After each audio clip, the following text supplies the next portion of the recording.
निज़ामाबाद में BRS party को एक बड़ी कामयाबी हासिल हुई। डिवीज़न 30 से सैकड़ों नौजवानों ने साबिक़ रुकन असम्बली निज़ामाबाद मिस्टर बिगाला गणेश गुप्ता के हाथों अब्दुल मतीन जुबली की क़यादत में शमूलियत इख्तियार की। इस मौके पर मुनक़दा तकरीब में बिगाला गणेश गुप्ता ने नए शामिल होने वाले नौजवानों को पार्टी का गुलाबी खंडवा पहनाकर खैर मकदम किया। इन्होंने कहा कि चीफ मिनिस्टर केसीआर की क़यादत में बीआरएस ने तेलंगाना को तरक्की की नई राह पर गामजन किया है और नौजवान तबका पार्टी के साथ जुड़कर रियासत की तामीर और तरक्की में अहम किरदार अदा कर रहा है। अब्दुल मतीन जुबली ने इस मौके पर खिताब करते हुए कहा कि बीआरएस में शमूलियत का मकसद अवामी खिदमत, गरीबों की फलाह व बहबूद और इलाके की तरक्की है। इन्होंने कहा कि वो पार्टी क़यादत की रहनुमाई में अवाम के मसाइल को तरजीही बुनियादों पर हल कराने के लिए कोशा रहेंगे। अब्दुल मतीन जुबली की क़यादत में बीआरएस में शामिल होने वाले नौजवानों में शेख हफीज़ और इनके साथी आमिर खान, याकूब, जावेद, अनवर, मोहसिन, ज़मीर, कामरान, रहीम, फ़हीम, अकील, शहबाज, इरफान, नसीर, वजाहत, समर, फरहान, असलम, आरिफ, जलाल, गुड्डू, शादुल और इमरान के नाम काबिल ज़िक्र हैं। बिगाला गणेश गुप्ता ने कहा कि बीआरएस में नौजवानों की शमूलियत पार्टी के लिए नया हौसला और तवानाई है और आइंदा बल्दी व असम्बली इंतखाबात में इनकी शमूलियत पार्टी की मजबूती का बाज़ बनेगी। तकरीब में बड़ी तादाद में पार्टी कायदीन और कारकुनान मौजूद थे, जिन्होंने नारे लगाकर नए अराकीन का पुरजोश खैर मकदम किया। बीआरएस पार्टी में नई शमूलियत के मौके पर साबिक़ रुकन असम्बली मिस्टर बिगाला गणेश गुप्ता ने मीडिया से गुफ्तगू करते हुए निज़ामाबाद के मौजूदा सियासी हालात पर खुलकर इज़हार ख्याल किया। इन्होंने कहा कि निज़ामाबाद शहर आज लावारिस बन चुका है, आवाम के मसाइल पर तवज्जो देने वाला कोई नहीं है। बिगाला गणेश गुप्ता ने तंज़िया लहजे में कहा कि बीजेपी के एमएलए निज़ामाबाद अर्बन के नुमाइंदा कहलाते हैं, लेकिन इनका हुकूमत में कोई इख्तियार नहीं। इन्होंने मज़ीद कहा कि कांग्रेस के कायदीन खुद ये कह रहे हैं कि एमएलए बीजेपी से वाबस्ता है, जिससे अवाम में शदीद बेएतमादी पैदा हो रही है। बिगाला गणेश गुप्ता ने बीजेपी और कांग्रेस दोनों पार्टियों पर सख्त तनकीद करते हुए कहा कि दोनों जमातों ने सिर्फ इख्तियार की सियासत की है, अवामी खिदमत का कोई एजेंडा नहीं रखा। इन्होंने वादे किया कि बीआरएस ही वो वाहिद जमात है जो अवामी तरक्की, फलाही स्कीमों और नौजवानों के मुस्तकबिल के लिए संजीदगी से काम कर रही है। गणेश गुप्ता ने अवाम से अपील की कि वो पार्टी वाबस्तगियों से बालातर होकर रियासत की तरक्की और निज़ामाबाद के बेहतर मुस्तकबिल के लिए बीआरएस का साथ दे। शेख हफीज़ ने बिगाला गणेश गुप्ता के हाथों पर शमूलियत इख्तियार करने के बाद ये अज़्म किया कि वो अवामी फलाह बहबूद और अवाम के मसाइल के हल के लिए डिवीज़न 30 में हर वक्त मुसलसिल अनतक मेहनत करते रहेंगे और पार्टी की से मुतालिक अवाम को जोड़ने में भी अपनी अनतक मेहनत करने का अज़्म ज़ाहिर किया।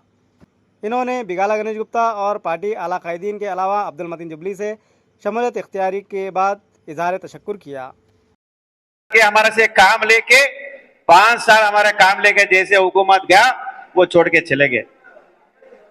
लेकिन हाफिज आज हमारा पार्टी में आ रहा है 30 नंबर डिवीजन से, उसको मुबारकबाद देता हूं, क्योंकि अभी ना मैं एमएलए हूं, ना ही मैं एमएलए हूं, ना ही हमारे पास हुकूमत है।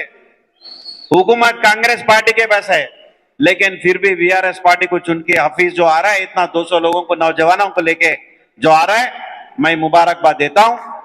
और जब भी मैं निजामाबाद आता हूं, मैं हफ्ते में एक बार आता हूं निजामाबाद, मेरे को इतना तकलीफ हो रहा है। जो निजामाबाद जैसे हम छोड़ के गए, अगर ऐसा ही संभालते तो भी हमको खुशी होते, लेकिन आज निजामाबाद के हालत लावारिश हो गया। जो एमएलए है वो बोलता हमारा हुकूमत नहीं है, हम क्या करेंगे, कुछ भी नहीं करते, घर में बैठते। जिसके हुकूमत है उन्होंने बोलते हमारे पास एमएलए नहीं, हम क्या करेंगे। तो दोनों मिलकर निजामाबाद को लावारिस के जैसे छोड़ दिए। निजामाबाद में जो झाड़ा हम गाड़े उसको पानी डालने वाले नहीं है, और जो खंबे हम गाड़े उसको लाइट भी नहीं है। शर्म की बात है। तो आज लोग बोलते ये मेरा बात नहीं है, लोगों की बात है। बड़े बड़े अखबार में छपा है कि निजामाबाद अंधेरा में है। जब 10 साल हम थे, मैं हुकूमत में था, ऐसा हुआ निजामाबाद? ऐसा था निजामाबाद कभी? मेजॉरिटी माइनॉरिटी सब मिला के निजामाबाद की आबादी की है।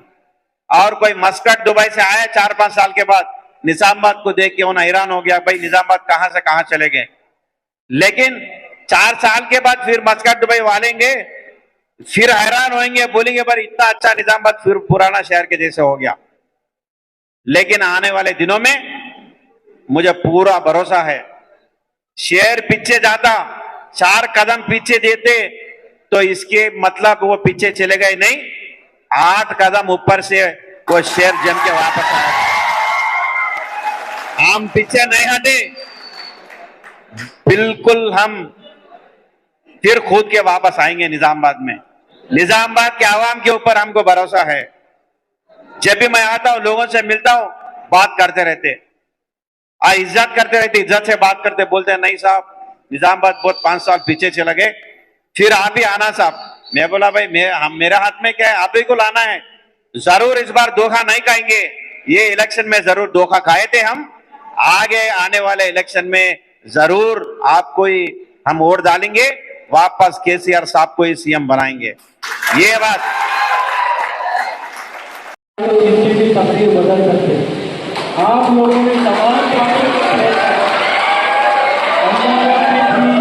कांग्रेस भी थी, दूसरी कई पार्टियां थी, उसके बावजूद भी दूरदर्शी का इस्तेमाल करते हुए, अपने सूझबूझ का इस्तेमाल करते हुए बिगाड़ा गले गुप्ता साहब की रहबरी में चलने का जो फैसला लिया, और आज की इस महफिल में जो नौशाही महफिल है जो ज्वाइनिंग कर रहे हैं, मोहम्मद हफीज साहब का मुबारकबाद देता हूं कि उन्होंने सही वक्त पर सही फैसला लिया, क्योंकि पिछले 2 सालों में जो आपने कांग्रेस पार्टी को देखा और हमारा 10 साल का सुनहरा दौर था, आज ये 2 साल का अंधेरा दौर है।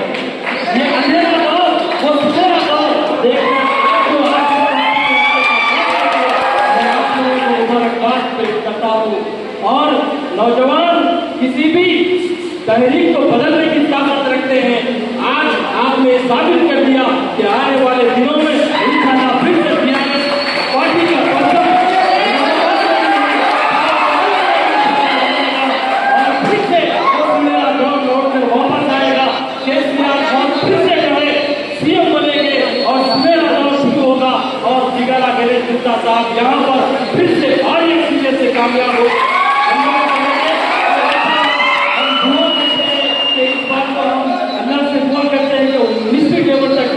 और तरक्की करे, ये हमारी दुआएं आपके साथ है, क्योंकि उन्होंने हमारी 10 साल खिदमत की है।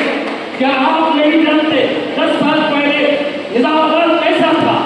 क्या थी निजामाबाद